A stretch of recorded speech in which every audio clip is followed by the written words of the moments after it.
What's up, everyone? I'm Em, I'm Nick. and welcome into the Ominous Archives.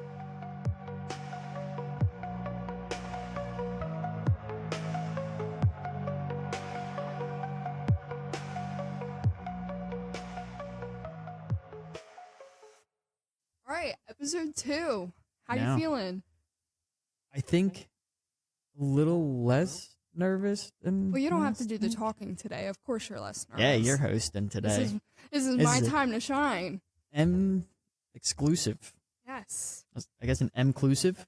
inclusive. I Get guess out we of can here. do that. I don't like it. M-clusive. I don't like That's what we're it. gonna call it. No, we're not. So in case you guys, I guess this is episode 2, so you didn't know, but we'll probably bounce back and forth between each weeks. So one week you're gonna get me, next week you'll get M, and who Lucky knows? for you. Maybe you guys will tell us in the future, hey, we really like when M hosts, or hey, we really like when Nick hosts. So who knows? But that's what you're going to get for right now. We're just going to keep bouncing back and forth between the archives. And in this archive, I'm going to be pulling out an old one. It's pretty old. We're talking 17s here. Wow, so you're dusting this puppy off. Yeah, gotta blow the Yeah. dust off the top whole thing. I'm going to be talking about the curse of Dudley Town. Have you ever heard of Dudley Town? I have not heard Does not of surprise Dudley. me. No. It actually doesn't shock me. No. I've heard of Vernon Dudley. Oh, yeah, I know that guy. Yeah, I Take know care that of other guy. people. Yeah, you know. So, technically, there's actually no such thing as Dudley Town. Not officially. It's part of a larger township in northwestern Connecticut called Cornwall, and it's near the border of upstate New York. A man named Thomas Griffiths bought the land from Yale College on auction in 1738. Isn't Yale in Connecticut? Yeah. You Wait, said upstate actually, I don't know. New York. I said, hello, northwestern Connecticut, called Cornwall. It's near the border of upstate New York. I don't know. Open Geometry. your ears. I literally said northwestern Connecticut. It happens. You just had me you know? tripping. I was like, wait, did I not say Connecticut? That's so funny. You know where I got it from? I was like, wait, you said, I heard Northern New York. Mhm. And I was like, all right, Northern New York, this is where I am. No. And then I was like, wait, you just said Yale. Yeah. I'm pretty sure Yale's in Connecticut. And you're right. You're absolutely right. I was looking up a map. I needed to know. Anyway, yes, he bought the land from Yale College in Connecticut on auction in 1738. In 1747, Thomas Griffiths sold what? Just looked at a map. From this map, Connecticut's like the bottom right of New York. Okay, then it's whatever. It's I don't near. know. All right, I know whatever. It's nothing. near New York. That's what it says. It's near the border of upstate New York. That's all I got. I mean, that map could be wrong. It was wiki. I highly doubt the map's wrong. I don't know. All right, whatever. Just roll with it. I'm going to. Don't mind me. I'm trying not to. I'm just here for the story. Well, then be here for the story. I'm here. Okay. Promise. In 1747, Thomas Griffiths sold a nearby parcel of land to a man named Gideon Dudley and his family. And this is where things get interesting and slightly confusing and honestly just a little complicated. That's all I'm going to say. They say that the Dudley family, consisting of 3 to 5 brothers, brought a curse with them that reached all the way back to 16th century England. Curses are fun. I don't like curses. They No. freak me out. Like, They- you can't escape a curse. Nope. Like, what do you do? No. You got nothing. We should cover like different curses at some point. Yeah. Either like a Cool. special or just bounce around. Mhm. We're going to give you guys specials. How about that? We're thinking in advance. Oh, We're yeah. putting it out there. Hopefully it comes back in a good way.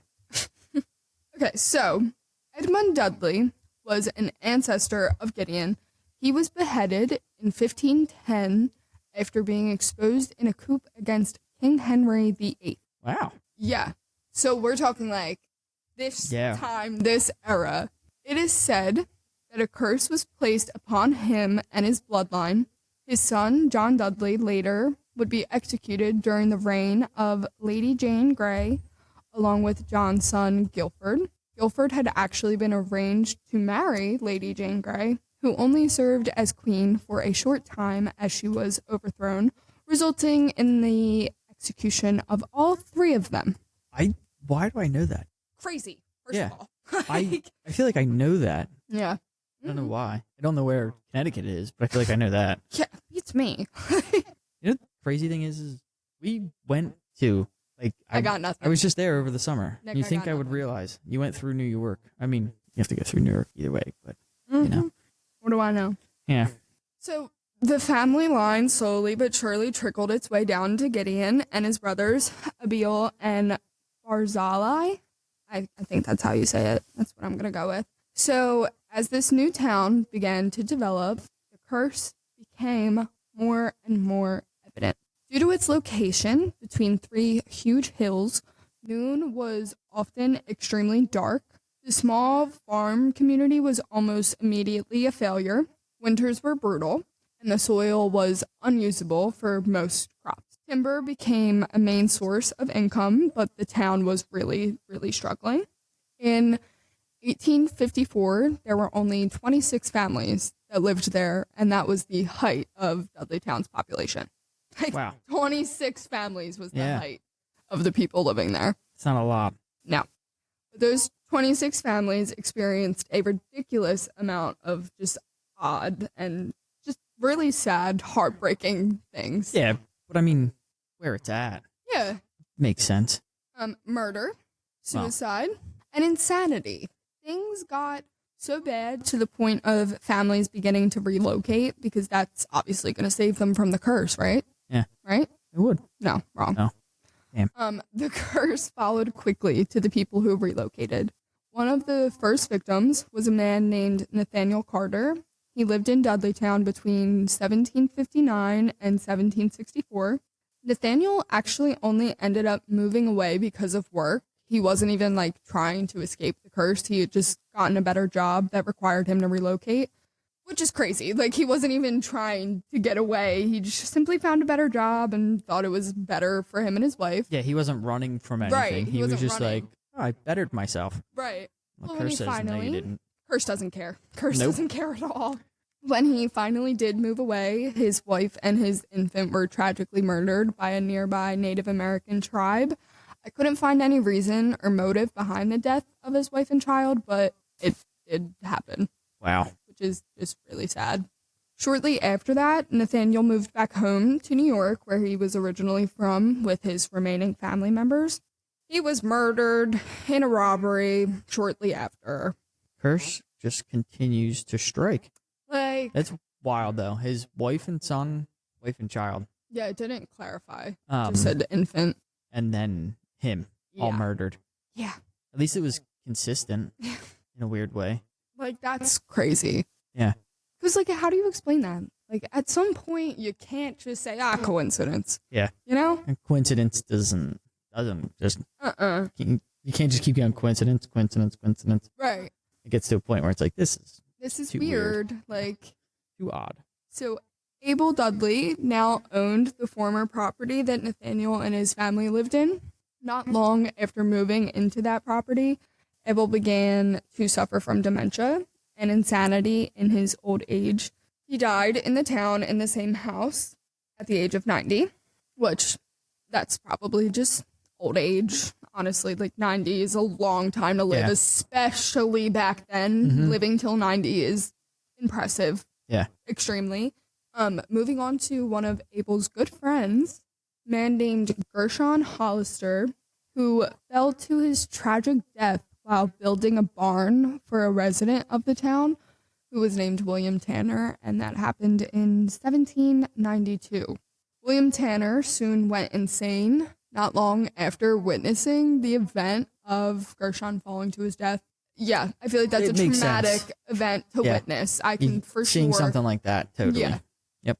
Tanner began to claim that a strange animal from the forest killed Gershon, which talks of demons or strange animals weren't uncommon there, but for him to like say that is just like kind of weird and kind of random. Mm-hmm. Another incident was the heartbreaking death of a woman named Sarah Fay. She was struck by lightning in front of her home in Dudley Town. Her husband, who was a Revolutionary War hero named General Herman Swift, went mad after hearing the news of his wife. Also, could have Her- nothing to do yeah. with the curse. It's literally It just makes- although yeah. her getting struck by lightning, that's kind of crazy. That's not a common thing I feel that happens every day. The odds are, I think, better to get struck by lightning than win the lottery. Is it really? I think so. Are you fucking Hold kidding? on, I'll look it up. That's actually If only crazy. we had elevator music. Do, do, do, Yeah. do, do, do, do, do, do, do, do, do, do, do, do, do, do. Oops. Made a typo. Yep. We wait patiently for Nick's answer. My typing isn't working right now. And we're back. And in case you're wondering, you are almost 300 times more likely to get hit by lightning than win the Mega Millions. That is a crazy statistic, I fear. I don't like it. But regardless, I feel like that's not a common thing that happens, though. So to equal it out, you would have to buy 300 tickets, and you would have the same chances. That's crazy. Yep. How I would like often to does somebody get thank struck by lightning. Davidson College. Thank you, Davidson College. Yep. Thank you so much. That's wild. Crazy. Regardless. Well, so, you know. Yeah, I feel like that you can go back and forth with if those were related to the curse or if they simply just like had bad luck. And went crazy. I feel like witnessing something like that. Sorry, I was just so far away from the mic. Witnessing something like that, yeah, that could drive you It would to totally insanity, for drive sure. you nuts, especially if you saw it. Yeah, for sure. One of the most well-known incidents is the one of a woman named Mary Cheney. She was the wife of presidential nominee Horace Greeley. Mary committed suicide a week before the presidential election of 1872. Greeley then went on to lose the election. Mary lived in Dudley Town for a short time, and people over the years have theorized and speculated that the curse is to blame for both losses. Because she wasn't she didn't show any signs of being suicidal. There was nothing, there was no, signs, I guess is what I'm looking for, that she was unhappy or anything. Just randomly committed suicide a week before the presidential election, which Wow. her husband was literally running in. Yeah. That's kind of crazy. Yep. I don't know. As the town entered the 20th century, the curse simply did not give up. One of the more unusual and unexplainable cases is the one of John Patrick Brophy. He was one of the final residents of Dudley Town. The population was nearly none at this point due to the poor soil and literally they had nothing. We're working with nothing here. Mm-hmm. Yeah, nothing grows, nothing's... You're screwed. Light's bad. Yeah. And it just is a bad situation. His wife passed away from tuberculosis, and then while, of course, struggling with the death of his wife and facing the reality of now becoming a single dad to his 2 young children, he sadly wasn't paying the most attention to them at the moment. His 2 children had wandered off into the woods, never to return or be seen again. He, too, then took off into the woods to obviously look for his kids, and he also would never be seen again. Their house later burned to the ground in a mysterious fire that nobody had an explanation for. Now that's super curse-like. Yeah.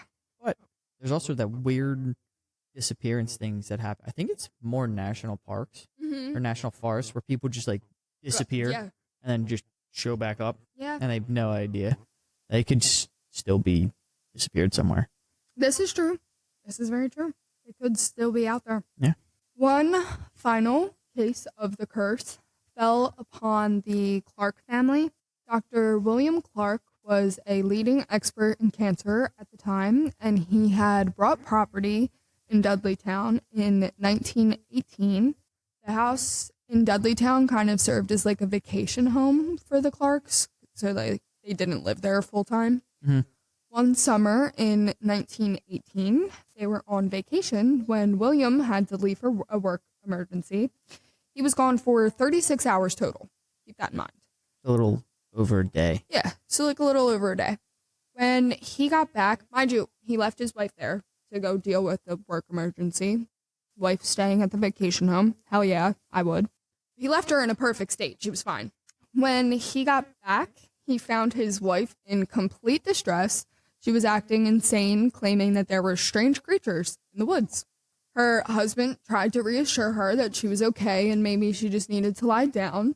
After that, William himself fell asleep, and when he woke up, he found that his wife had unfortunately taken her own life. Wait, I have heard this. Yeah? Yeah, I think Mr. Baldwin covered it. Maybe he did. I think he... Perhaps he did. But I didn't know anything about the previous history. I know about them. He had to go back to work and then came back and she somehow like... Insane. Yeah. And it literally like lost her marbles. Yeah. Yep. Crazy. I didn't know all that was linked. Yep. Many people still to this day attempt to visit what remains of Dudley Town. It's very much now just a bunch of like decrepit old buildings and stone walls, but they do still represent the cursed town due to vandalism and a recent mysterious fire. That's another thing here. Just random fires that they don't have an explanation for. The place is under close watch by the residents of the surrounding area. Well, that's good. I mean, Yeah. It's cursed, so Right. you don't want anybody else getting cursed. It is private property, and trespassers will be prosecuted as such, but people who are brave enough to go to Dudley Town are often overwhelmed with a feeling of sadness. They report the feeling of being watched and even being suffocated, like it's like hard for them to breathe, like there's just like a heaviness. They've also said to have seen creepy shadow figures, ghosts, and weird, strange animals. So it's safe for me to believe that the curse is still alive and well, and I will be staying far away. Yeah, like Shrek, far Far away. It's literally one of my favorite movies. No, but curses are not something I feel like you mess with. Like, ghosts are one thing. I feel like you can go see somebody about that, get yourself cleansed. What can you really do about a curse? I don't know poor what you would Nathaniel, do. he wasn't even trying to get away from the curse. He just got a new job, and it took out his whole family. Yeah, I don't know what you would do. That's why cursers freak me out. Yeah. How do you get away? I don't even know if the right term is like a shaman or something like that. Like who I do feel. you see about that? Yeah, I don't know who you would go and see about that. And like all that goes all the way back to like King Henry the Sixth. Like way back. Like this is an old curse that followed through the entire Dudley family line. Yeah. Whole thing. Which like is they crazy. had no connection to any of that. No. The residents in the town had no connection to any of that. Yeah, they were like innocent bystanders. We're just We're guilty just by association. Here trying to live, and the curse is just like, yeah, no, you're not. Yeah, no. I literally could not imagine. Absolutely crazy. I would have had to get out there. Thanks. Good pick. Yeah, I feel like it That's was like, interesting. it's not popular. No. I don't even remember how I came across it, to be honest with you. You're probably digging through the files. Seriously. I mean, it's all new down here. Yeah. I've opened up like 1,000 drawers already. Didn't look at anything. Just open up the drawers. Just open it. Yeah. Just because you can. Stuff. Why not? You know? All I got on Dudley Town. Yeah. It was a good one. Like I said earlier, it's definitely a good one. Yeah. Yeah. Well, guys, that's pretty much gonna end episode 2. Thank you guys for listening. Yes. And we are going to try and release every Friday. So check back on Friday mornings. We'll be here. And if you can't wait that long, you could always follow us on Instagram at Ominous Archives. X. Ominous Archives. So you could, I guess I was going to say tweet at us, but I don't even know what it's. Wait, what do you call it now? It's not called You could- tweeting. you Give us a can- mention. Get out of Yeah, here. mention us. Call it a or tweet. At us. Yeah, you could tweet at Call us. it a tweet. Tweet at us. We both also have our own. We do. If you find, you find. Or if you have like a story you want us to share or just a story you want to tell us, or I guess let us know how we're doing, you could email us at ominousarchives@gmail.com. Well, that says it. That's going to wrap us up down here in the archives. It's getting a little chilly. It's January. We don't have heat down here. So that being said, we will see you guys next week. Maybe Em will bring a space heater or something. Make it a little warmer. Yeah, All right. Well, see you guys. See ya.